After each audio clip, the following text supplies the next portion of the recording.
Hey everyone, Cynics here, and I thought it would be fun to show you guys a little bit of video sketchbook action today. So I have a little painting here for you guys that was recorded live on my Twitch stream, as well as some off-stream rendering as well, and I thought it would be fun to chat about it a bit.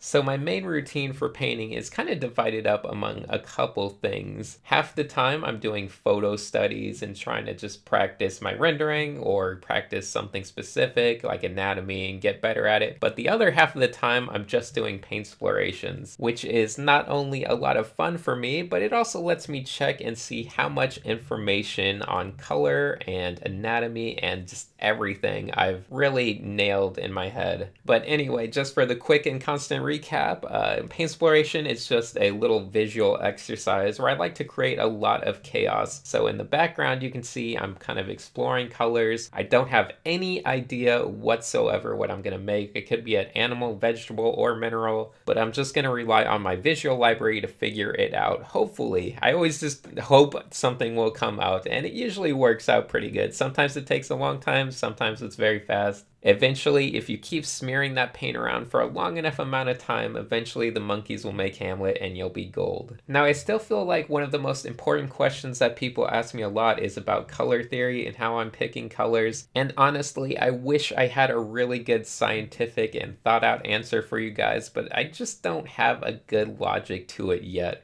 I can say that I try to keep the palette pretty natural and neutral for the most part, but I always make sure I have at least one really strong dominant color that will just pop right off the page. And whatever color I pick usually has a very strong influence on what winds up being created in the final piece. So for this particular painting, I eventually wound up going with a bright red. I think at the start of a paint exploration, I'm usually hoping that a strong environment will come out, but eventually I always wind up just picking a skin tone color and making a few strokes. And no matter how weird the strokes are, it will always elicit some type of human figure in my head. So once again, the Rorschach test of paint exploration has led me to a female figure, and it's just a matter of organically refining it into a more finished form. Now in hindsight, it actually seems super obvious because I've seen the final result, but at the time I had no visual of what else was going to be going on in the scene until someone in the chat actually said it looked like a face in the background. And of course, I'm a big fan of these outside sources of creative input because to me it just expands the realm of what's possible to a whole new level. So while I personally might have never seen a face in the background, I'm super happy that someone was there to let me incorporate that into my painting.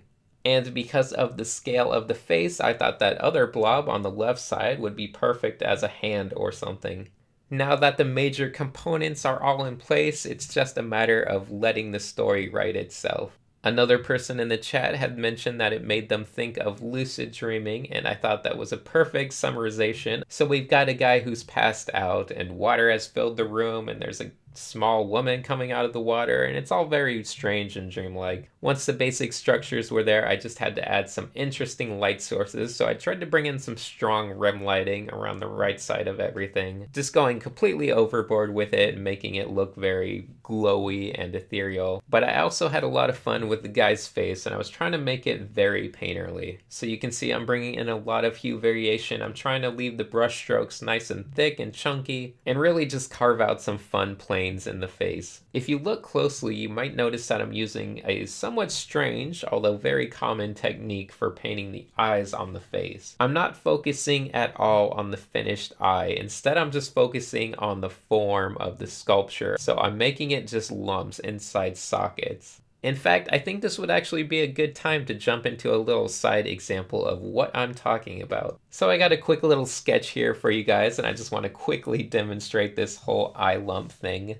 You can see here that I'm just going to quickly lay in some base colors and try to paint this super fast. But for the eyes, I'm going to carve out the eye sockets. So I'm just going to do a basic top-down lighting scheme. So the top of the socket is obviously going to be darker and the bottom of the socket can catch some light. And once those are rendered, then I can just add these eye lumps right to the middle of the socket. And these are going to represent the basic shape of the eye with the eyelid and everything included. Think of it like a little round flesh-colored piece of clay that you're just shoving right in the eye socket. And since these are curving the other way, you can add a little highlight to the top part and a little bit of shadow on the bottom part to really show that it's rounded. So this is a great little form exercise. It helps you establish all the little colors you might be using around the eye, as well as just making it super simple. Now you can just draw an eye on there, and the eye can be open, closed, in any various state, and it will always look good because you know you've established the form of things. So for this one, I'm just going to do a nice normal open eye. I can add some roundness to the eyeball itself. Once again, making sure I don't make it bright white. I want to leave it kind of a yellowish color, a very off-white color, but definitely far away from being strong white. And then you can go in nice and dark with a pupil and add all of that stuff. And once again, not too much detail, but I am going to add a specular of white. And this is why you want to leave your eye looking very far away from white, because when you actually do add some white for that reflection, it will really pop out the eye. Okay, so anyway, that's a fun little detour, and I hope you guys enjoyed this little extra face. I gave him some nice round rosy cheekbones, which are always a lot of fun to paint.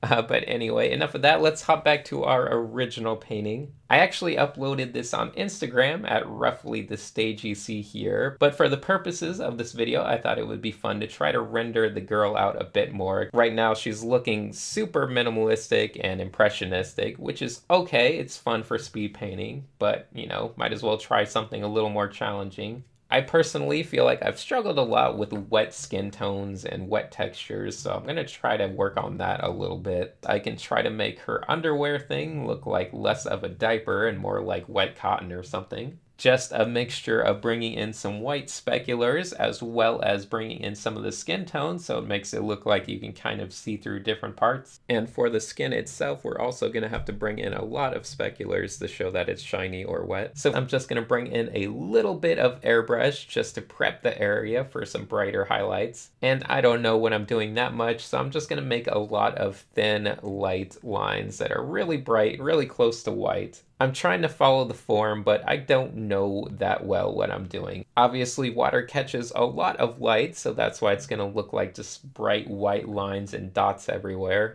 Anyway, I think that's about the best I could do with that, so now I'm just going to jump into Photoshop real fast and do some post-processing nonsense.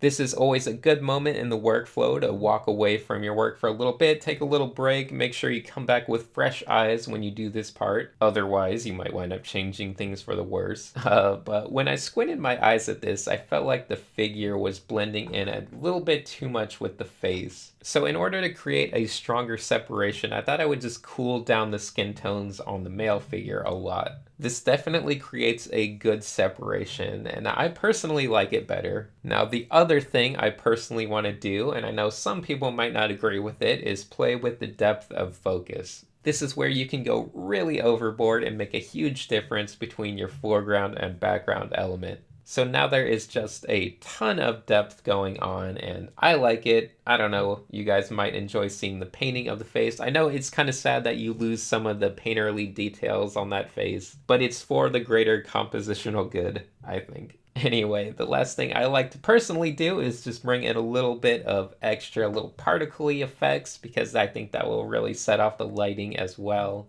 I think I've gotten a bit addicted to adding little particles in the air everywhere, especially anywhere where there's a strong lighting.